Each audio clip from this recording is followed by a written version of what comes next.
Howdy y'all, my name is Elle and today we're going to be talking about latino eye cane.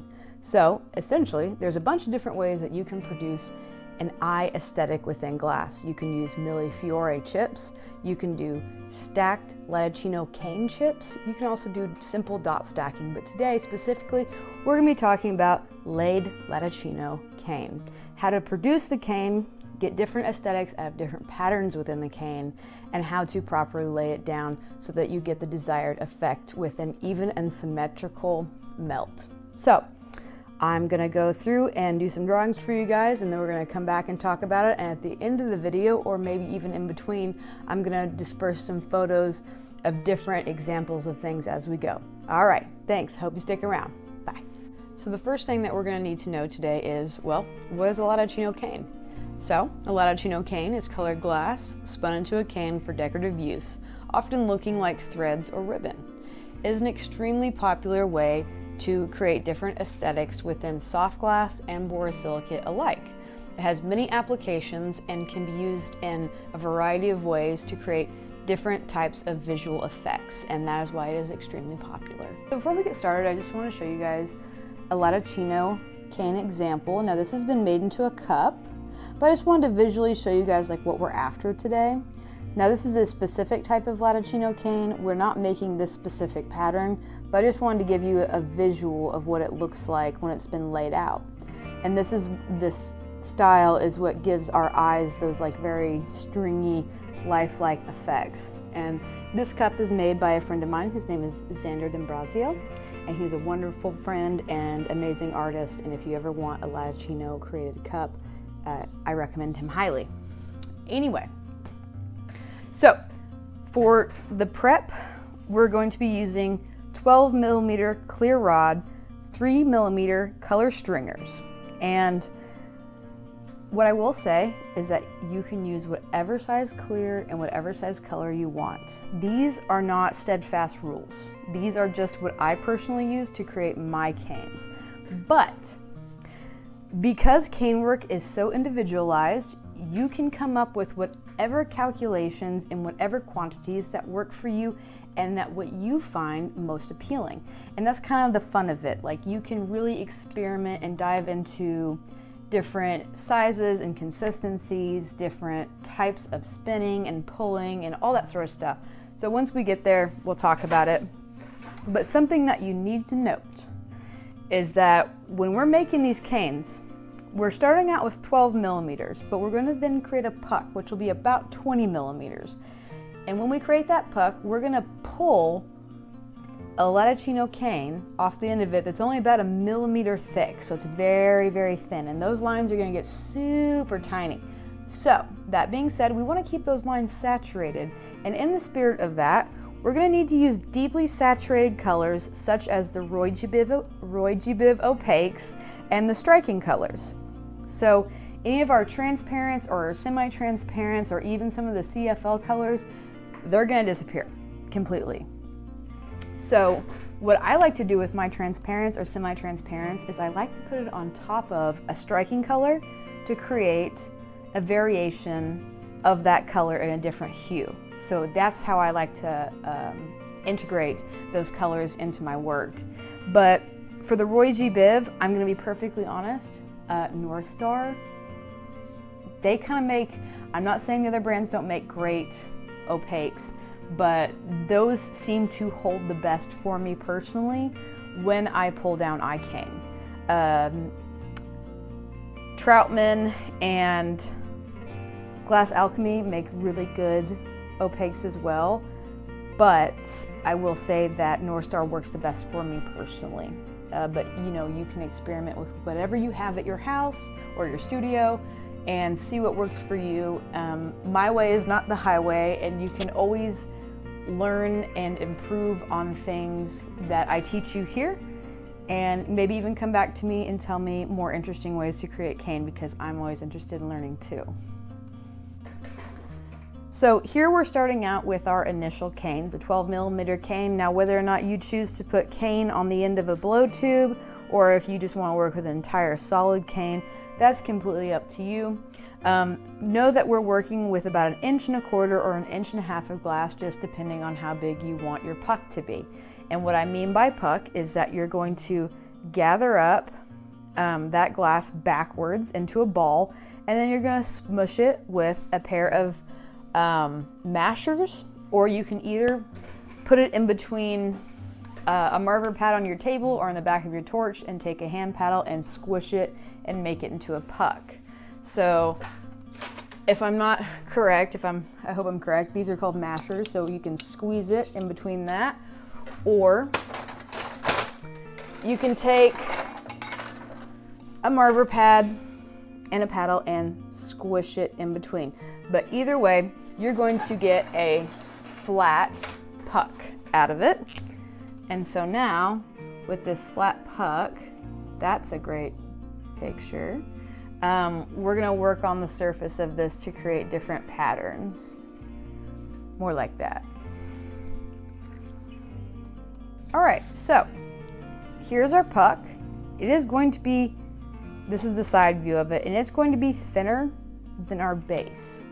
And the very specific reason for that is because once we add our stringers and we cap it in clear, this is going to be the exact same size as our base.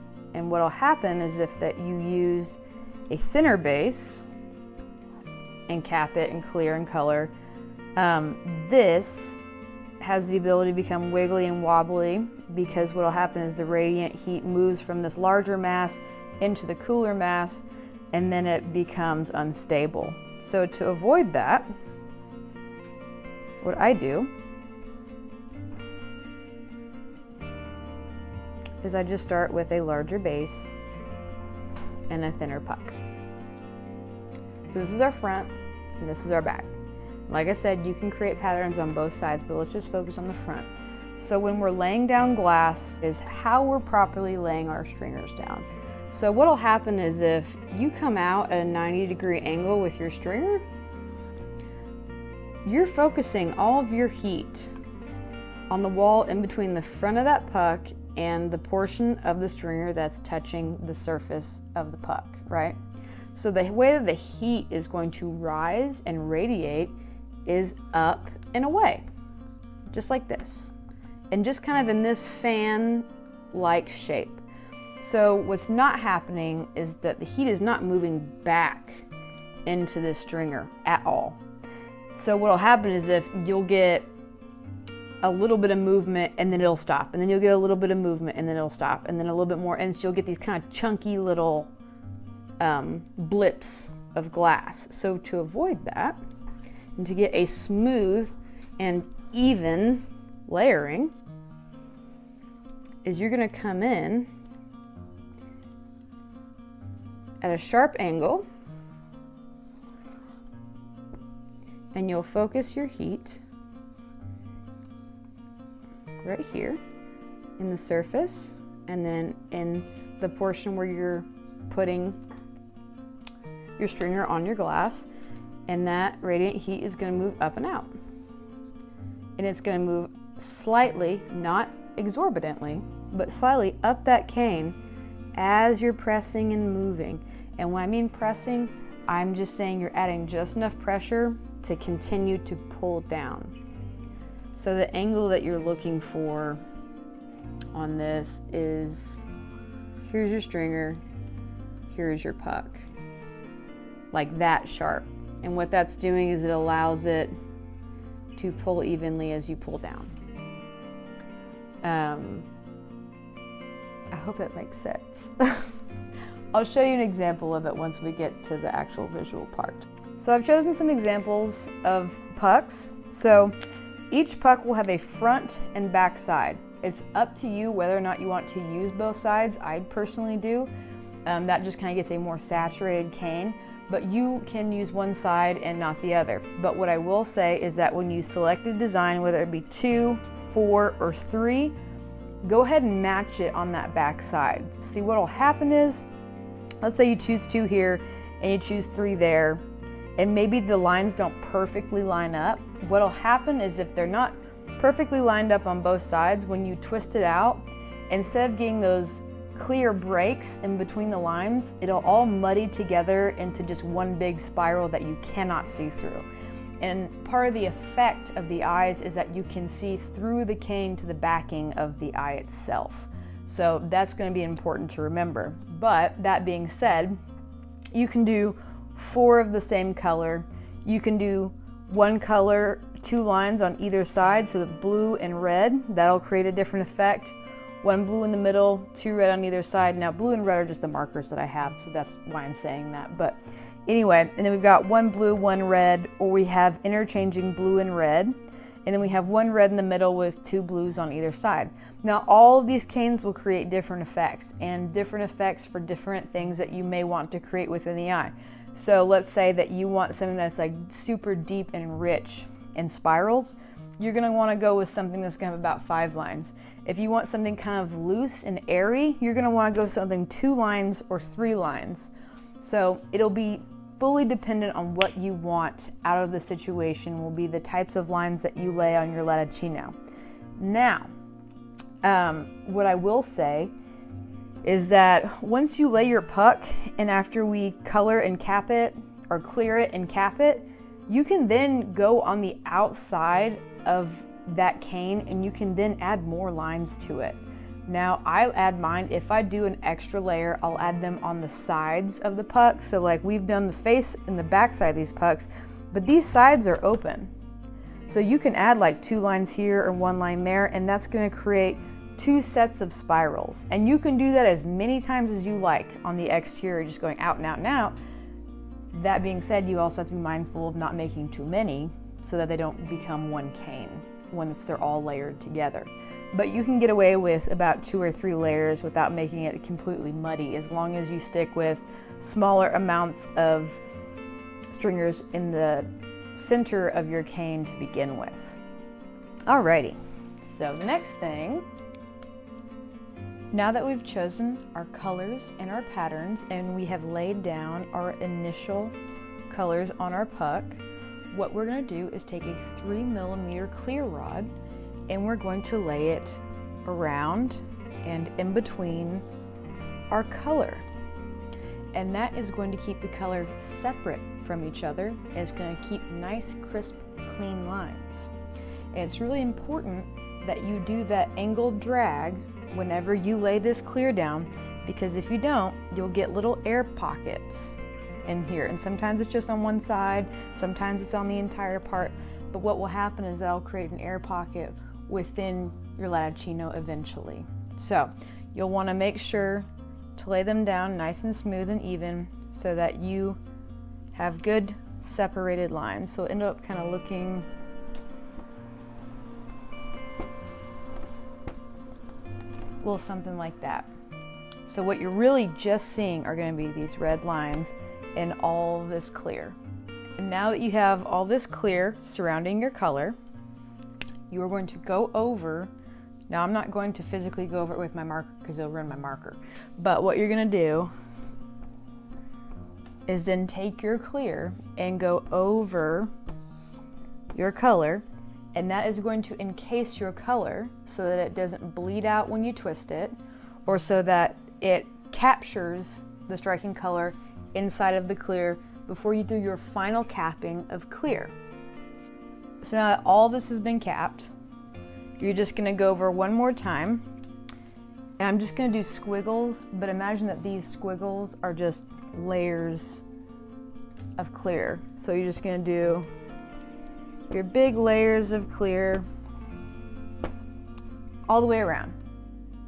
So what happens when you do this is this flat puck, right, that we started out with, we've added a layer, and we've added a layer, and we've added a layer. So now that flat puck is turning into a round puck or a round cylinder. So once your cane has been completely enveloped in clear glass, you're going to be left kind of like a this shape, right? And on the side it's going to kind of be like that. So it's not perfectly circular. But what will happen is if you heat up your glass in the torch and take it to either a marver on your bench or your L marver, you're just going to lightly roll it back and forth.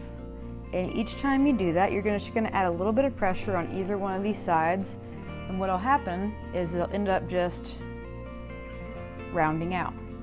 Now, the important part is that you do it incrementally. So you're just very slowly rounding out until eventually what you have left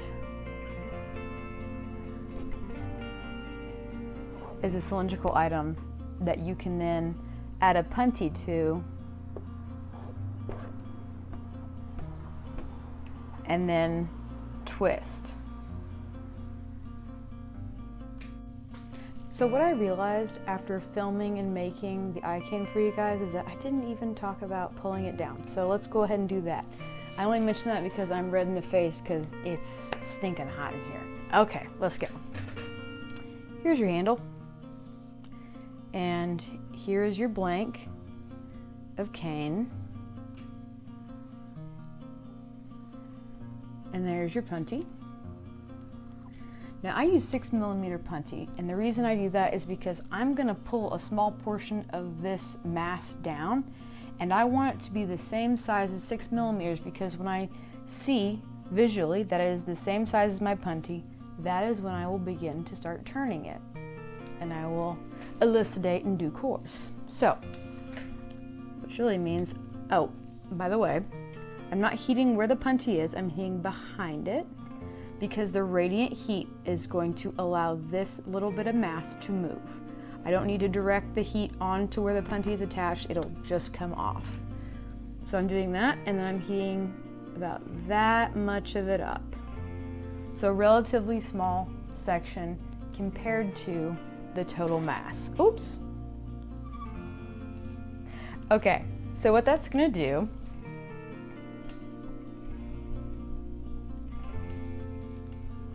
is that's gonna pull it down nice and thin, just like this. All of our lines are still gonna be in there because we're gonna do a really good job of being aware of not turning them. We're just trying to pull them down. And so when you have a section like this, what you're going to do is you're going to stop turning the hand that has the handle on it. The only hand that is going to turn is going to be the hand on the punty. So what you're going to do is you're going to start slowly turning this hand right here. Turn. Punty hand. And what you'll see is that it'll start to very slowly with big ribbons start to begin to twist. So what you're going to see is that it's going to start stiffening up at this point. So what you'll do is you will flash back and forth the heat up and down this piece right here till you have a secondary heat sink. So everything is nice and warm once again after your first initial turning of the ribbon. And at that point, you are going to increase the speed that you're turning, and you're going to pull away. And what happens when you do that is you make these incredibly tight little ribbons, but when you pull, it makes these really beautiful spirals. And that way they don't clump up on themselves or touch each other on the interior. That way they're nice and even. And a part of making the iris cane that I think is the most difficult is mastering the length that you need for your iris and having it all be the exact same consistency.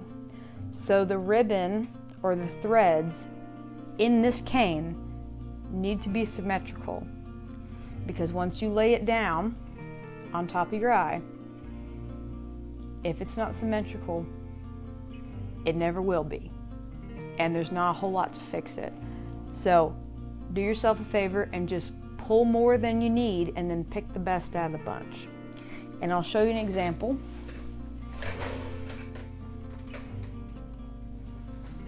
We'll see if you can see it.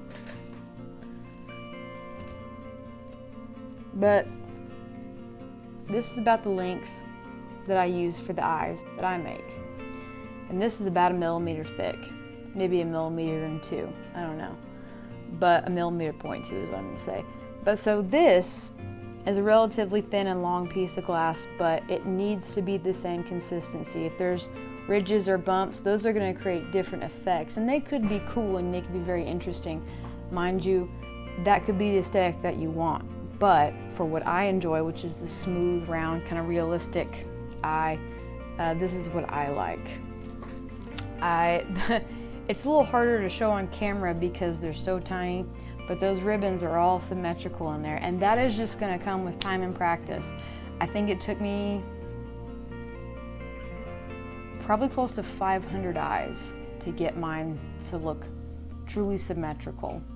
And there are ways to hide non-symmetrical irises. You can draw eyelids over the portion that aren't perfectly symmetrical, and you can hide some of those mistakes. And I would encourage you to do that if that in the beginning, because they're not going to always come out symmetrical, and that's just how it is. Just time and practice.